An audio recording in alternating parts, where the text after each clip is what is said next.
there, podcast fans. I'm Mina Rizuki. Welcome to the Telegraph Audio Football Club. There's no Tom Gibbs this time round, but don't worry, he'll be back next week. But so much to discuss today, starting with Liverpool's win in the Premier League with a 3-1 win over Manchester City, who slipped down to a lowly fourth position. Elsewhere, Chelsea and Leicester continue to look brilliant, while Arsenal and Spurs are quite the opposite. This is quite an exciting season, isn't it? Plus, there's the rest of the action from the Premier League and a European roundup featuring the Klassiker, Conte, and of course, Lionel Messi being Lionel Messi. Okay, so let's take you now into the audio recording facility where I'm joined by Matt Law. Hi, Matt. Hello. I'm scared I've forgotten what to do. It's been so long. I feel like, I had to reintroduce myself because I've forgotten who you are again. I'm Mina, in case anyone's, wondering. And of course, Jim White. How are you, Jim? I'm very good, thank you. Did you enjoy the weekend? Yes, I had a very good weekend, actually. I went to Old Trafford, which was fine. Always fun. Yeah. If you don't get wet, of course. And it was pouring with rain, and the roof is falling in at Old Trafford, as you may know. When they played Arsenal, the water came pouring in and people had to be evacuated from those seats. It was very, very damp. Oh, that's a regular weekend in Serie A stadiums. But should we start off with the biggest match of it all? It's only the three of us, sadly. Later, we will have the poorly Jeremy Wilson on the phone to discuss Arsenal with us. But let's take it from the top because obviously it was the game of the season. In November. In November. Matt, you don't seem that interested in it. No, I was, for sure. It's just, it makes me laugh when it's all game of the season in November. Well, there's a big gap now between the two. There is. Liverpool hosted City and, of course, 3-0 victory. I mean, a comprehensive victory. Do you find it strange there's been all this, so much drama? Let's go through the handball because I feel like we have to get it out of the way. Oh, God. Yeah. I mean, I think it was handball. I do. I think his arm was far enough out that should constitute a handball. There's also a debate as to whether, even if you're saying it's not a penalty, I also saw a debate around yesterday about the fact that a handball now with the VAR rules can't be any type of handball in the lead up to a goal has to rule the goal out. So other than whether you give a penalty, there's also a debate of whether it's not a penalty, but you could still rule the goal out because there's been a handball in the build-up to the goal. Yeah, well, Bernardo... It's very complicated. Bernardo handled it before it hit That's Alexander the other, Arnold. Yeah. They're now saying, no, if it's in the defending side, that doesn't count. But the problem with the ruling was it's so blooming inconsistent. Yeah, that's the thing. You're getting... almost identical incidents, sometimes ruled as interfering and changing the play we see on, sometimes not, sometimes penalties being awarded, sometimes not. It's become way too subjective, and the whole point of VAR was it was meant to be adding objectivity, but it seems to be completely all over the place, haywire. And you look at it yesterday, and you look at it, and you know that within a couple of weeks you will see a penalty given for that. Yes. Which is infuriating for everybody. But not only a penalty given for that, you'll see a penalty given by VAR, Yeah. which will overrule what was done on the pitch. Yeah. The inconsistency is ludicrous. And then, of course, there's the fact that nobody knows what's going on the pitch or in the stadium. I was at Old Trafford and there was a lengthy VAR hold-up, potentially a handball in the lead-up to one of the Manchester United goals. Oh, yeah. Nobody knew what was going on. The ref just sort of standing there, players all around him not knowing what was going on, the crowd not knowing what was going on. And this lack of information is really undermining it. As a system, it is being undermined every time it is being used because nobody tells you what's going on. Jim is flouting the VAR rules of this show, isn't he? I know, because we usually have a 30-second timer. You're riding roughshod over the VAR rules. Okay, but VAR is going to come in and make you be sent off for this, I think. And all right, well, let's move on from VAR. We're going to have a little... Let's have 10 minutes of silence while the VAR rules over we see how long we were talking about it. This is why we need Tom Gibbs, because clearly I'm such a terrible mediator. It's becoming impossible to actually stick to that rule. But I do want to know, what about the psychological shift? Is it the fact that, the first goal was Liverpool, gave them the onus or the belief in themselves to keep going forward, and now totally take advantage of Manchester City. Had Manchester City gotten or managed to get that disallowed, whatever it may be, do you think the psychological advantage would have been with them? Well, I think without Ederson there, as we were just discussing off mic, they needed... The psychological advantage played a huge part because they already didn't have their first choice goalkeepers. That was on their minds. They had Angelino at left back. You know, it already felt like things were against them. They've got their issues in defence. So for that to go against them so early in the game as well. Well, why wasn't Mendy there? I don't actually know. It's a tactical decision. Yeah. But this is where... There seems to be a problem there, though, between Guardiola and Mendy, don't they? They like to laugh it off of, oh, isn't Mendy really funny? And Guardiola will kind of have a pop at something Mendy's done on Twitter. Mendy will put something else on Twitter. Everyone laughs. And yet this keeps going back and forth. And it feels like there's an underlying issue there that none of the two guys actually want to admit to. But I think if we're grasping, there is a sense of grasping at straws by talking about the psychological advantage or psychological disadvantage. I thought Liverpool were a superior side. And everything, if you're in a situation where everything has to go your way to give you even a chance of securing a point, that shows you're behind. And I think City at the moment with their defensive issues are just well behind. They didn't play that badly for the rest of the field. It's just that their defence is really porous at the moment. And when you've got a bad goalkeeper, it adds to that. You know, if Ederson had been playing behind those guys, they wouldn't have been as vulnerable as they were. And the problem is when you go to a place like Anfield, which has become now latterly absolutely a fortress, you're in real trouble, you know. And I think I totally agree with Matt. November, for goodness sake, why are we saying it's the match of the season? But I can't see Liverpool losing 3 games over the course of the year. They're just not going to lose. I'd be surprised to lose one more. This is actually a very interesting point because you see, going into the season, I thought for sure at some point Liverpool were going to show their fatigue because you feel like after everything that they went through last year, winning in Europe, obviously, as well as the fact that their 3 forwards have been engaged in summer tournaments, that there's got to be a stage where they just start to feel their exhaustion, and yet it hasn't been there. Is it likely to happen at all? I suppose the big test will be around Christmas time with the World Club Cup. I mean, already they're going to have to... It looks like they're pretty much going to forfeit the Carabao Cup. And then whether they can come back from the World Club Cup, keep the momentum going, whether they pick up any injuries there. It's just so early to say. I mean, if they get 2 injuries in the front 3, all of a sudden the perspective on them completely changes, especially if it's a time when Laporte comes back for Man City.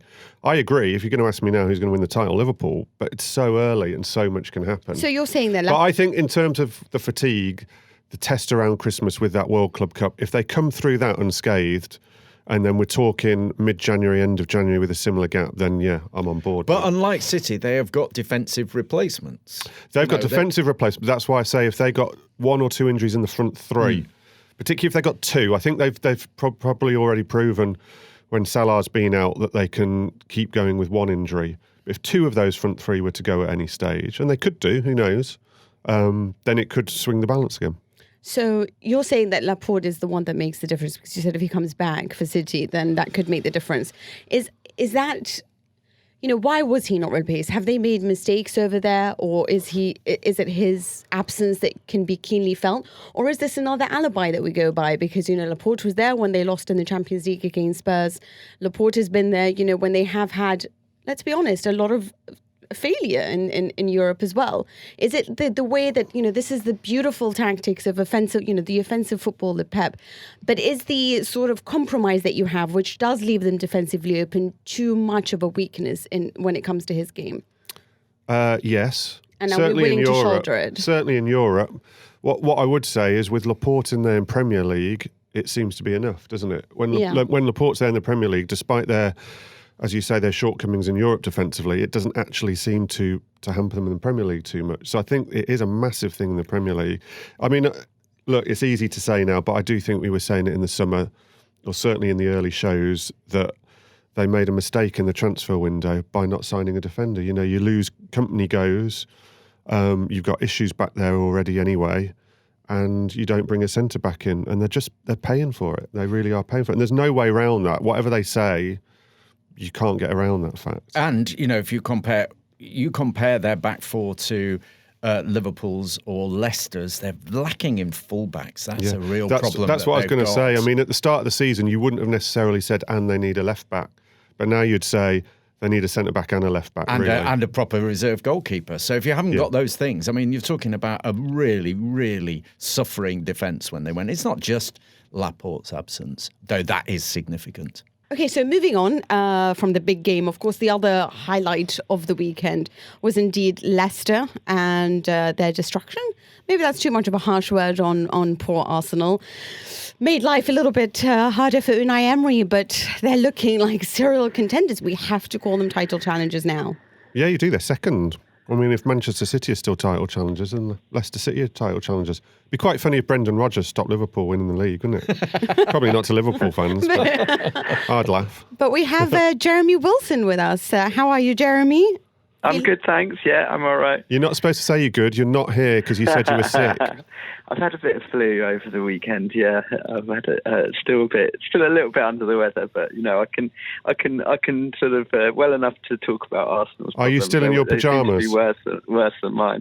Not quite that bad, no, but probably not quite full office attire at the moment. Okay, Jeremy, let me ask you this: they registered Arsenal only one shot on target, and it's been dismal for them for quite a while now. Do you think they'll stand by Emery?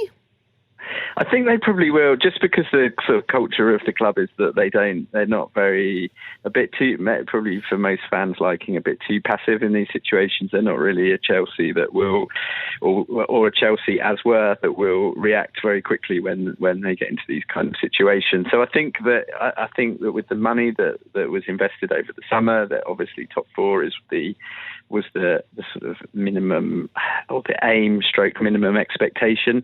I think if they fall away from that, there could be an argument to make a change. But I think in terms of availability of managers would also come into the equation. So I would be very surprised if they reacted this side of the season, this side of the end of the season, unless it really tailed off badly. But I think there are massive questions about Emery and his suitability to start with, really. I just think his sort of presence and the communication issues, I just don't think and also how he's handled certain situations, Ozil and Xhaka, just very... It feels quite indecisive, all of it. And I think if they felt that Xhaka had got a harsh treatment by the supporters, and it was a fairly minor overreaction that he made, that maybe they could have come out a bit more. He could have almost made the point that he's our captain. We've all, a bit of a call for unity, maybe a slight acceptance that he overstepped the mark, but essentially stood by him. Or they could have really said, right, you've got to apologise, and it kind of seemed to they come down on the side of after a few days of effectively saying that he was in the wrong and that the fans were that he's not an acceptable captain at the moment. But I just felt it was really indecisive. It was they trod a bit of a middle path, and I think they should have gone one way or the other quite firmly, really. No, I agree with you. I feel like they are somewhat of a team that is lacking an identity. At least they were offensively brilliant before. Nowadays, you just see Aubameyang and Lacazette going back into defensive positions, and you're like, this isn't going to be the reason for this. You either outscore the opponent or decide who you are. But I do want to talk about Leicester, because it just seems to be... Can I chip in on Arsenal? Okay. Just very quick. Sure. They're not only a team lacking identity, they're a club lacking identity. The ownership there, sorry about this, Jeremy, but the ownership there are a complete joke.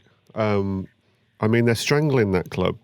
They don't care. They don't look as though they care. I mean, the fact they're just leaving it to tick along and almost leaving... I've got no particular sympathy with Emery. I don't think he's done a very good job, but it feels like they're almost leaving him to hang himself at the moment, leaving him out to dry. They did the same thing with Wenger, and they don't actually seem to be that bothered enough. So you don't think they'll actually go and try to replace him? And if they did, you don't think they could resolve any of the issues? Well, I don't think they could. Who would you trust to make the decision there? I mean, I know that Gazidis sort of was in charge of the Emery decision, and he's now not there. But who would you trust to make that decision now? The decisions that they've made as a club under the Kroenke ownership for years now have been dreadful. They need to put Robbie from Arsenal Fan TV in charge. When even Robbie is sort of despairing. you know there's an issue. And I think Sanlehi is probably the one that he would be in charge, but I don't know at the moment why you'd particularly trust that he would make a good fist of it. And also, you know, the fans have almost become the voice of that club because there's no voice from the top. I mean, we never hear from the Cronkies. We hear a little bit more recently, but you don't really know what they want or what they want to do, and so the loudest voice just becomes the fans. I think that I'm not trying to defend I think that they, from their point of view, they see themselves as an ownership that will back their sort of people that they put in place. So they're not going to jump in very quickly with the manager unless they're really convinced that there's a sort of problem that can't be fixed. And I think a bit we want to have it both ways because we will knock owners that do jump in very quickly. But yeah, I think I can completely understand the sort of feeling. But they did. And I think their big problem has been one of recruitment, really, and decision making on contracts, because the Ozil one was clearly a disastrous decision to give him that bumper contract, which has sort of just created this sort of chain reaction of problems. And then the way they've invested the money over the summer, but they spent big over the summer, and also the accounts will come out at some point soon. It's not completely clear, but certainly the vibe and sense that I've got from people is that the Cronkies put some of their own money in this summer, which was the first time they would have done that. So from their perspective, it's like we've put money in, we've backed the manager, and we've made some poor, there's been some poor recruitment things. So I think as an overall ownership, you can certainly point the finger of should they have appointed Emery? Have they got the right executives in place? Have they made good decisions in terms of the people that are doing the analytics and the recruitment and all of that? But in terms of this sort of broader thing, I have some sympathy with the point that they're making the money available. They seem to have put some money in themselves. They're not taking any money out, and they try and back the people they've appointed. And I think the sort of thing they don't care. I think that's quite that's certainly the perception that they might give off. But they're pretty. I can say whatever else people say about the decisions they've made. I can say with some certainty that they're very engaged in terms of wrapped up in the matches week to week and are at the matches a lot more than perhaps people sometimes realise. But yeah, I do think that there is a lack of clear leadership in terms of who, when Wenger was there, he was kind of the main man who would make the key decisions. To some extent, you sort of thought Gazidis would become that person. And at the moment, you can't really see who is most clubs have got a sort of main point in terms of the football side who you'd say is really driving it. Sometimes it's the manager and sometimes it's someone like Daniel Levy, and it's difficult to really identify that. I'm glad you said Daniel Levy, because now we have to talk about Spurs and they're experiencing their own problems, because 14th. Let's be honest, they're 14th. They're 14th. It's unbelievable. They've faced a newly promoted side in Sheffield United, and frankly Sheffield were amazing to watch and should have won the game. Am I sort of being overly enthusiastic about them? Because no, I was at the game. I was at the game for sure. I mean, they were absolutely the best side in the first half, and then the second half they scored 2 good goals and one got ruled out. So on that equation, then you're completely right. They should have won the game. And they were everything that Spurs weren't. And going back to what we were saying about Arsenal, the thing about Sheffield United is direction, purpose, and identity. Yeah. They've got all of that. And it shows what you can deliver as a result of it. It just looks like they have such a harmonious group that everyone just really likes each other in the dressing room. And I just think it's almost one thing that doesn't... That's partly due to the fact that no one in the Sheffield United team, as far as I know, is being paid £350,000 a week. I mean, you maintain harmony. It's not hard to do it. It's by treating everybody in roughly the same way. Yeah. Wilder's very good at it, and the board are very good at it. And they're based on a bunch of guys who have ambition, but who aren't being, over-rewarded for it. It's a very, They're so very well clever. Drilled as well. They're so well drilled. It's such good coaching. Chris Wilder really has been astonishingly good. But, I mean, if we're going to speak of great coaches, then we also have to talk about Frank Lampard, because his Chelsea side are rather astonishing to watch. And again, filled with players that we weren't sure were necessarily going to cut it day in and day out. But you look at the way that they're playing and it's just fantastic viewing. Yeah, I mean, I keep fixtures keep coming along and I keep thinking they're going to trip up now. They can't just keep going and going and going. They're a young side. It's going to catch up with them at some point, and they just go again and go again. And the most impressive thing at the moment, and whether it's a combination of good management, good fortune, or the stars aligning, is that every big decision Lampard's making at the moment is coming off spectacularly. For instance, a few weeks ago, we headed to Ajax for the Champions League. Christian Pulisic looked like he was in a terrible place. I know. And, people were... The only sort of black mark against Chelsea's season was Christian Pulisic. And then he comes on against Ajax, makes an impact. Lampard brings him in the next day. All of a sudden, Christian Pulisic is flying. So he makes that decision. Then at the weekend, he drops his captain and puts Reece James in, the right back. Reece James, everybody knows how talented he is, but it's a massive call to do that. Really massive call, particularly when you're against Zaha. Against Zaha, and you're on a winning run. So there's no necessity to do it. You're winning every game anyway. And he makes that call, and it pays off. Reece James has a wonderful game, keeps Zaha in his pocket, and they win again.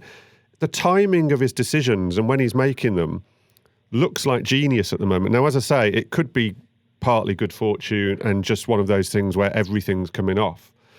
But it's incredible. He's the perfect manager for Chelsea at this current situation, in that they're banned from making any purchases in the transfer market.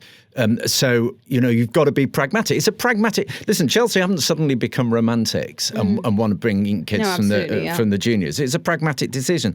But he is the man who will conduct that. If you're looking at Italian managers, experience is a fetish in Italian football, and they're not going to start bringing in kids. They're not going to drop the captain and bring in a young player, no matter how talented they are. And so Lampard actually is a very effective, pragmatic choice. It's paid off for them really remarkably. I don't know whether they'd ever admit it, but they can't have ever imagined it would be going this well at this stage. Well, I wouldn't have ever imagined it. If I thought when Frank Lampard was being linked to the job, I was like, why would he take it? Knowing that they don't have Hazard, knowing that they can't buy anyone, I would want to come in if I'm sort of a legend of the club and make sure that everything's in place. But he's made the most of it. Chelsea are the only side that don't seem to ever follow the rules. They just have new coaches all the time. They're in and out, and they always seem to find a way to get through it. I know. Talking to I did an interview a few weeks ago with Michael Emenalo, who obviously knows Abramovich really well. And one thing he said to me is that Abramovich loves being a trendsetter. And when I said to him, what will he make of this season without winning a trophy? He said he will be loving the fact that he will feel he's creating a trend again, and that he's always liked doing that since he's been in charge at Chelsea. He wants to be different, and he wants then people to follow him. It's funny, in Italy we always have a saying about Chelsea, lucky Chelsea. But we have to talk about United because, sometimes luck hasn't been on their side. But they were magnificent against Brighton, also led by their young forwards in Martial and Rashford. Martial very, very happy to sacrifice. Rashford insanely good. But that opening goal, I'm sorry, but did you just think, how did Pereira manage that? How could anyone be so lucky to to get it deflected? The pass wasn't even there. What did you make of that victory? Yeah, it was United up to so far at this season had done well against teams above them. So they beat Leicester, they beat Chelsea, they drew with Liverpool. They haven't played City yet, and Brighton were above them in the table when they went into this game. So perhaps we shouldn't be surprised. If you look at that, the reason why they do better against other teams is that they're entirely set up for the counter-attack. They've got quite a strong defence. They're not bad in defence. They've got lightning pace up front. Absolutely. And they've got nobody in the midfield who can keep hold of the ball. So, of course, the only way you can do it is to counter-attack. And Brighton played absolutely into their hands. So let's acknowledge that. The manner in which Brighton allowed them to counter was Solskjaer must have been rubbing his hands.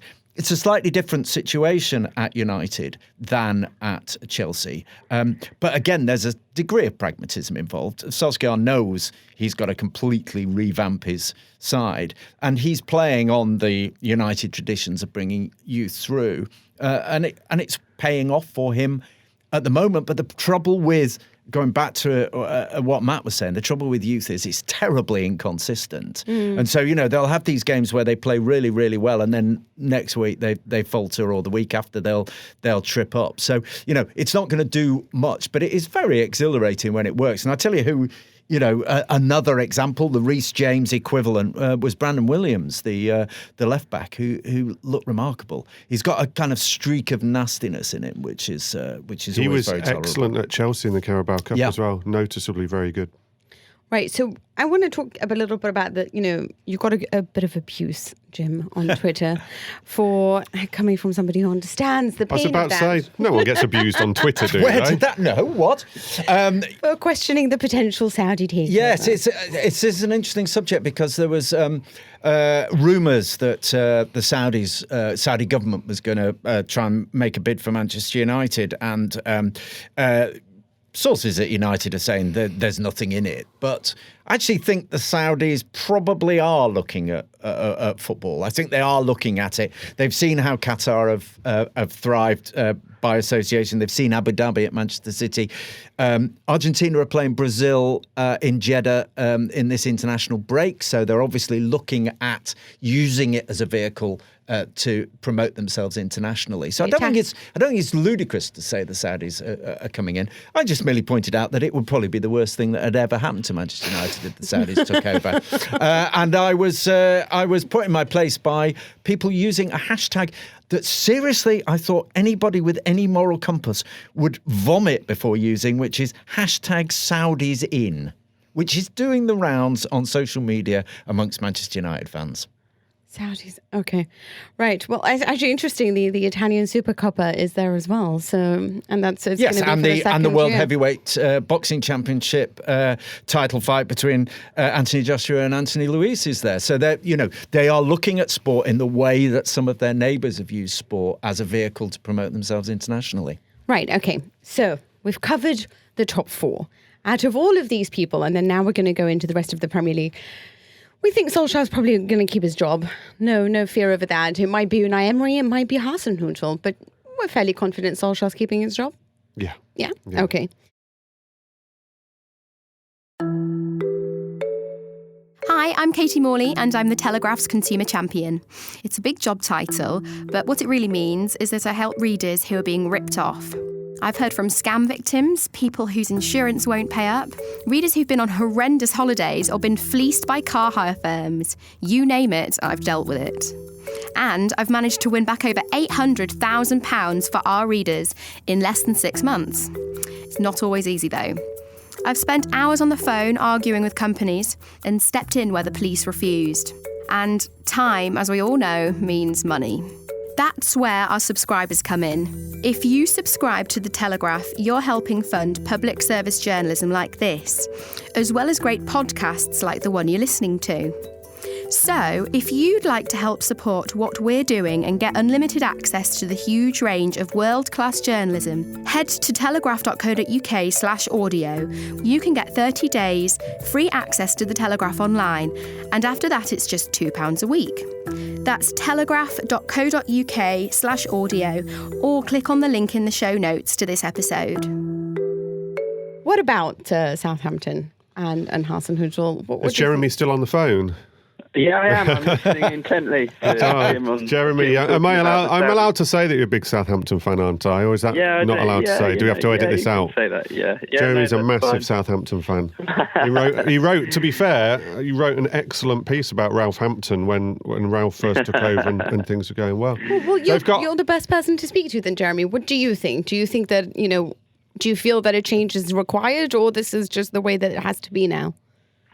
I think I'm a bit worried in the longer term. I don't necessarily think a change is. I think changing the manager is probably a bit missing what the wider problems are at the club. So perhaps I think there is a sense that I do get the sense that some players and that Ralph's Hasenhüttl's sort of methods and big energy and the way he sort of came in, and it was all quite a bit based around him to start with, and he was pretty ruthless with certain players when he came in. The January transfer window it sort of got a bit overlooked in some respects. It was remarkable what he did, because he came in November, December time with a club that was facing possibility of relegation and didn't actually bring players in. He just got rid of a load of people who didn't like the look of.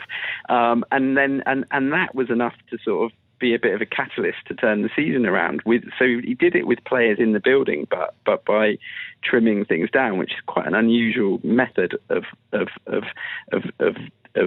A, approaching it, and B, getting the results for it. But it was very much based around his sort of personality and energy, and you get a slight feeling that there was some weariness. He's quite tough with some of the players, quite a little bit about him sometimes in the way he sort of took the plaudits and sort of quickly off the pitch in the result games when they didn't win, and you sort of felt that maybe that might not always go down well with some of the players. But I don't think that's key. The main issue, I think the main issue is the ownership. Historically, the Liebherr family put a lot of money in. A lot of loans were made against the club, and that sort of was behind a lot of the success. And then there's some clever recruiting, and really for the last, since roughly when Pochettino left, they've trying to rebalance all of that. There's not really been great investment. They've kind of got by with some good periods of recruitment. That's not really happened the last few years. There was a change of ownership. The Liebherr family still have some stake in the club, but the Gao family from China are now the principal owners, and there's been no sort of extra money coming in. The sort of premise behind the takeover was that, the usual kind of slogan of trying to take the club to the next level and all that kind of stuff. But basically, they've been even more anonymous owners than the Cronkies by quite a long way. They feel like they remind me of Villa when Villa got relegated. Yeah, and with Randy Lerner, when you had an ownership who just seemed disengaged, didn't want to put money in. Yeah, I think that charge is absolutely fair against them. That it's hard behind the scenes. I know that there are a lot of conversations between executives there and them, but in terms of sort of being visible, being setting out a vision, looking like they want to put any money in, looking like they really want to take the decisions. It was really the executive team there that's made all the decisions on players and managers in the last few years, and even since they've been there. It's really hard to see what they're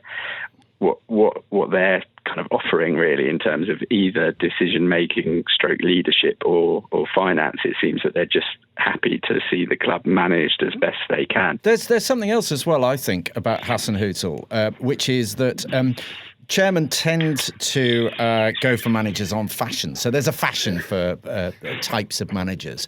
And I think Hasenhüttl is at the tail end of the we'll get our own Klopp fashion for managers, an exciting German on the touchline. Daniel Farke, it's not working at Norwich at the moment. He's probably taken them as far as he can.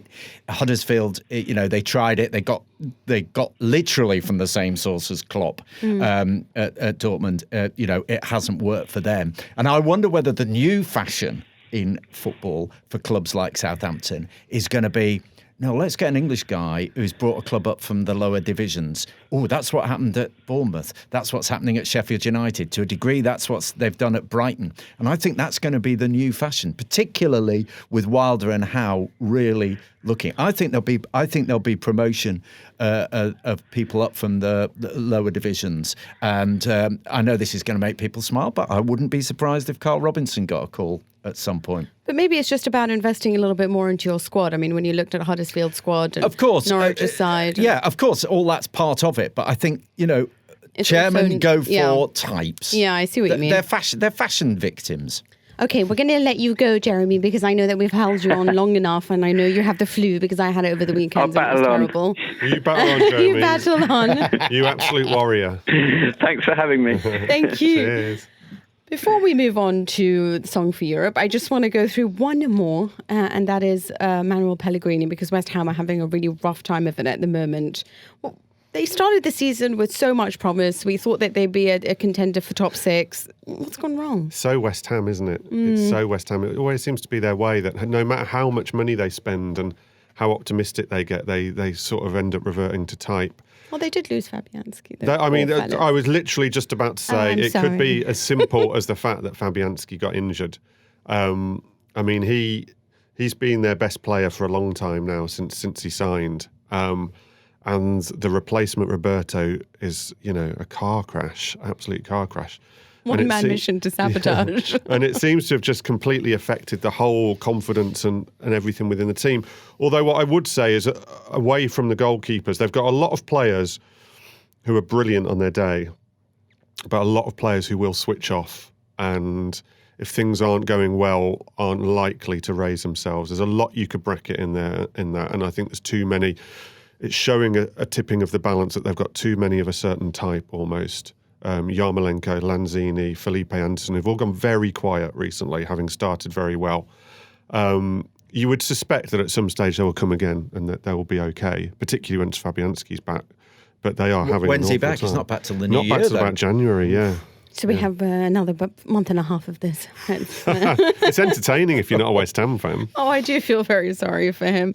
But before we do move on to a song for Europe, here's women's football reporter Katie Wyatt on England's loss to Germany at the weekend.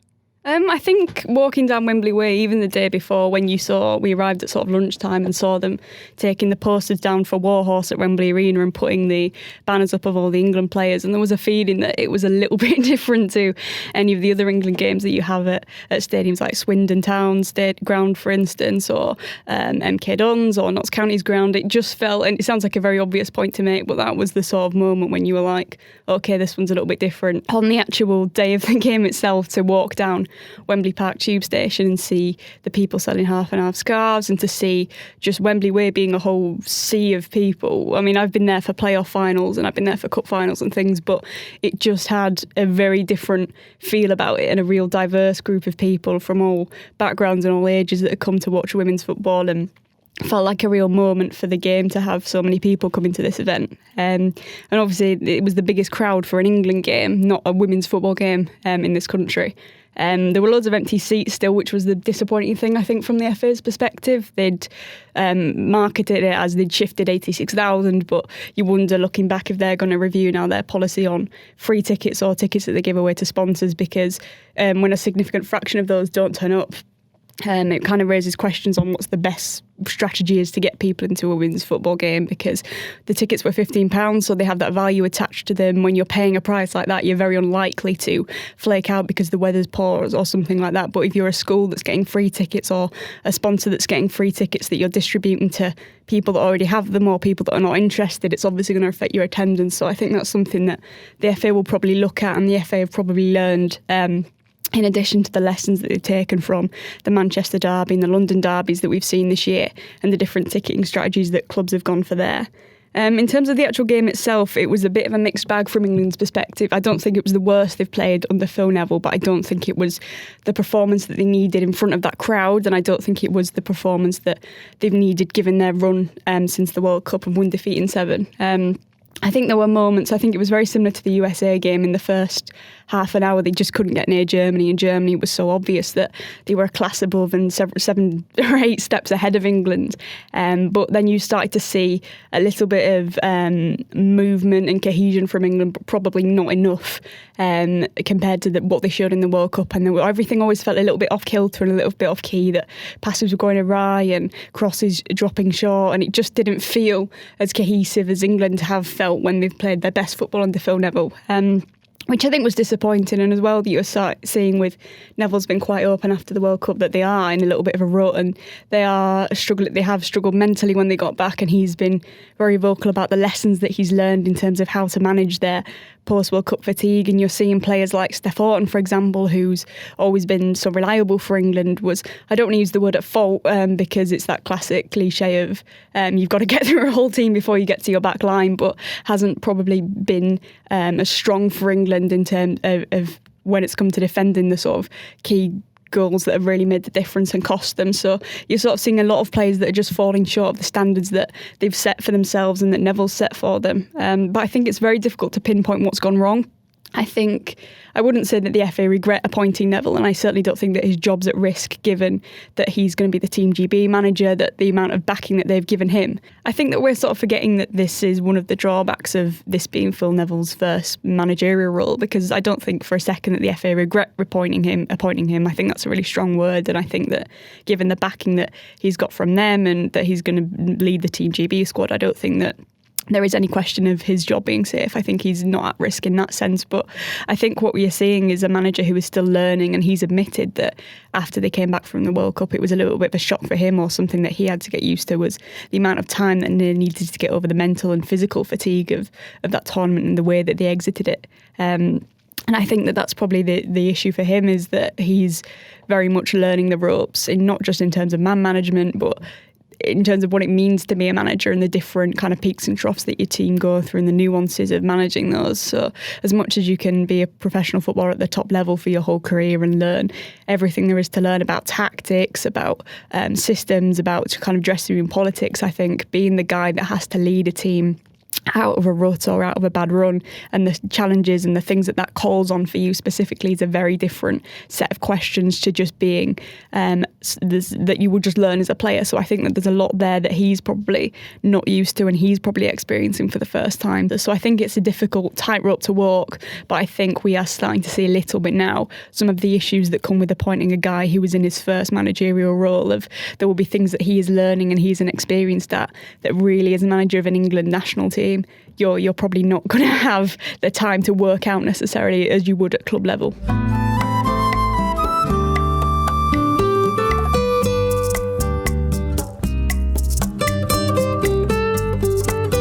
Now we're listening to the fine tunes of some Spanish ukulele, which I'm sure that our producer Joel has found. And it's time for a song for Europe. Did you guys watch the Die Klassiker? No, but I know all about Ronaldo being subbed off. Does that count for Song for Europe? Oh, that does. The Klassiker was, of course, Bayern Munich versus Borussia Dortmund, and that was such an interesting game to watch, because obviously there's been a lot of talk about Lucien Favre being sacked, and we know that Niko Kovac did indeed get sacked, and they're under the hands of Hansi Flick, who reintroduced Thomas Müller to the lineup, and he was fantastic, to say the least. And you know what it is? You know, sometimes when you just bring in a coach who just does the basic fundamentals, a little bit like Solskjaer did when he arrived at Manchester United. And that's what it is, you know, tighten up your passing, defend a little bit deeper because you're hideous at defending, you know, and let's see what we can do. And what they did was get 4-0 victory. And so everyone's wondering whether Flick, you know, what's going to happen there, and obviously what's going to happen with Wenger, because Wenger said that he's in Qatar until Sunday. And so let's see where negotiations will take them there. I did look at the Bundesliga table this morning, and I was very surprised to see Borussia Mönchengladbach on the top of it. Yeah, I don't want to talk about it because apparently they're the greatest things in Europe. But Marco Rose, the guy who was at Salzburg. He was, and he did a very fine job over there. Yeah, he's very highly rated, isn't he? And he's done a very good job so far in the Bundesliga. But for me, it's a lack of competition, and that's why I think they're finding themselves there, because obviously, you know, because of the fact that Dortmund's going through this terrible season, and they just look like sometimes they're void of any grit and that solidity that you need in a team. And the others, you know, Bayern under Kovac have not been where they need to be. I assumed Leipzig would be top. I thought, well, that's why I looked at the table. I was checking whether Leipzig were top, and they're not, which surprised me. If Bayern are in trouble, where does that leave Spurs? Matt and I were both at that 7-2 game. Well, this was a performance that many said was much better than even the 7-2. Oh. I think that says that victory said more about Spurs than it did about Bayern. I think it did. Yeah. Moving on, obviously, it was same old in Spain, in the sense that, well, perhaps that's not true to say, because finally Barcelona won after having some terrible moments against Levante, obviously losing, and then not managing anything in the Champions League against Slavia Prague. There's been a lot of pressure on Valverde, who I just want to mention again is on 23 million, by the way. What? Know? Yes, 23 million. Per year? Per yes, week? Absolutely. I mean, we talk about Zidane, but the guy's on 12, yeah? I mean, this is man's on 20. How does he survive on 12 million? I know, it's so little. Can we just shake a jar outside? But 23 million, but either way, obviously Messi and a hat-trick. Meanwhile, Real Madrid did get 4 against Eibar, and I don't know if you watched them in the Champions League, but little Rodrigo is certainly the man that everyone keeps talking about. So it's all happy business right now in La Liga, and maybe someone actually does want to win it this year round.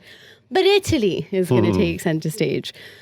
Because I know you're a huge fan of Antonio Conte. Did you see his massive rant after Dortmund? Yes, I did. I loved it. It was so Conte. And it was. Conte. It was scripted. It was reading prime, from absolute prime Conte. Wasn't playbook. It? Yeah, absolute but prime Conte. It has caused like never-ending headlines in Italy. We're used to him going a little bit crazy. Whatever you think about Conte, and I know you're not a fan, he makes Serie A 100% more interesting than it was. Yeah, but that's like a little bit like saying, someone was saying, "Oh, La Liga really misses Mourinho," and I said, "Why?" And they said because there's no drama or scandal. Yeah, but he does bring. I mean, he's brought a title race, absolutely, and he's brought drama and scandal. And for me, who's not that interested in Serie A generally, I'm now engaged.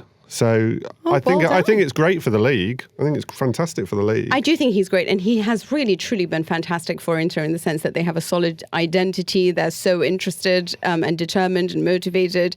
They already look like they are a team that is just impossible to defeat unless you are a side like Barcelona and Dortmund and have a lot of players with good feet. But I think that what it is that he says things that sometimes just seems a little bit like, he's like, well, we're playing every 3 days and we're exhausted. Well, what did you think was going to happen? You took on a side that, plays in the Champions League and obviously in Serie A. And you have Antonio Pintus, the man who was the fitness coach under Zinedine Zidane when they won the double. And he is one of the most extraordinary fitness coaches and very much the man who used to make people throw up at Juventus, which is how Zinedine Zidane and Conte know him.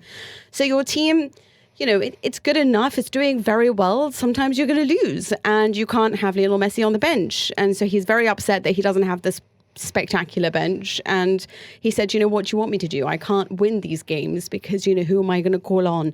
Nicolo Barella from Cagliari and Sensi from Sassuolo. It's a little bit like if Klopp turned around and said, what do you want me to do? I can't win against City. I've got Van Dijk. He came from Southampton.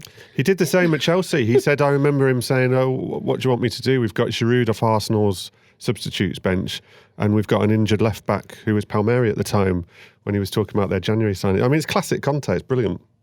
But despite that, they won over Verona, and it was in fact Barella who got like a stunning goal. So he's clearly not upset by this, and they all celebrated together in a very happy manner. It looks like Sarri is not really interested in actually training Juventus. They're winning they won against Milan just by basically imposing their quality when they can, just individual quality when it matters. But the other big story is obviously Carlo Ancelotti at Napoli, because there just it's just a royal mess over there. They're not scoring goals, so the president ordered them into Retiro, which is a training camp where they all have to sleep in the same place, wake up in the same place, eat in the same, it's like a punitive thing, which the president insists wasn't done in any way to punish his team. But after Salzburg, they refused to go back to the hotel and they all went back to their families, and now it's created even more chaos. So one thinks that marriage is going to end soon. Well, you can thank that chaos for me being here today, because I was meant to interview Carlo Ancelotti and I wasn't going to be here. And because of that mess, the interview, funnily enough, got cancelled. So I am allowed to be here. They said, sorry, Matt, we're in a total chaos here. No, that's never quite the reason they give, is it? But they're not allowed to speak to the media at the moment. It got cancelled for other reasons, but I suspect the chaos is the real reason. And therefore I'm here. So thanks for Napoli. Well, thanks to Napoli. Thanks, Carlo. So it's been exciting because we have so many exciting coaches. Conte may have grown back his hair, but some of us are losing just watching Are you not going to mention Ronaldo? Because it wasn't. What's going on? It's not true. What is being said is just Well, he got people. substituted. So he did get substituted, and he After got 55 minutes, something like that. against Lokomotiv Moscow to begin with. And that was because Sarri came out and said, I didn't like the way he was running, because obviously he's got a bit of an injury. He's got, fatigue with his adductors. And so I didn't like the way he was running, so I took him off. And, fine. And, he always reacts like that when he sort of walks off because he's more annoyed that he didn't perform the way that he wanted to. And in this match against Milan, he actually called out to the bench, and there's video footage of it. Now, of him sort of, it's been circled around social media where you can see he's like really struggling, and that's why he was taken off. He has been performing a little bit below par. I was going to say, what does he do now next game? Because Dybala comes on, scores. They win without him. Dybala has been fantastic, as has Higuain. But I think that it's good that international period, he just needs a little bit of a rest. He hasn't really kicked on this season. And you just imagine that Juventus would just reach another gear with him. But I do feel a little bit sorry for him. I'm not entirely sure. Ronaldo? No. But then I always feel sorry for I've got nothing against Ronaldo, but I don't feel sorry for him. No. I'm more interested in the Sarri aspect of whether he's going to end up in a sort of, conflict with him or not even a real conflict, but a fake conflict, but because it's Sarri and the way he is. Why? He doesn't really care, Sarri, does he? He doesn't care how things are portrayed, so he won't care that people are saying, there could be problems between these two guys. Yeah, but he acts very differently, because the first thing that Juventus did when they showed up is like, listen, firstly, you need to rotate. We're not going to accept what you did with Napoli. Secondly, you need to make sure that Ronaldo gets everything he wants. And that was very much expressed to him, and that's why he's come out in every press conference being like, my team stick to, a tactical regimen, but good old Ronaldo is allowed to do whatever he wants. And he's really treated him with this, like, lots of love and affection. And I don't know, they all seem to be, it's the one dressing room where they're happy that one of them is on 30 million because it is Ronaldo. But what can I tell you about that? But thank you so much for your company. Thank you. Thank you very much. And we'll be back next week. That's all for today. Contact the podcast, afcpodcast@telegraph.co.uk. We'll read out the best of what you send us. And also you can subscribe to the podcast. Search for the Telegraph Audio Football Club. Thanks to Joel Grove on the buttons, and thanks to you for your company. I'll talk to you again soon.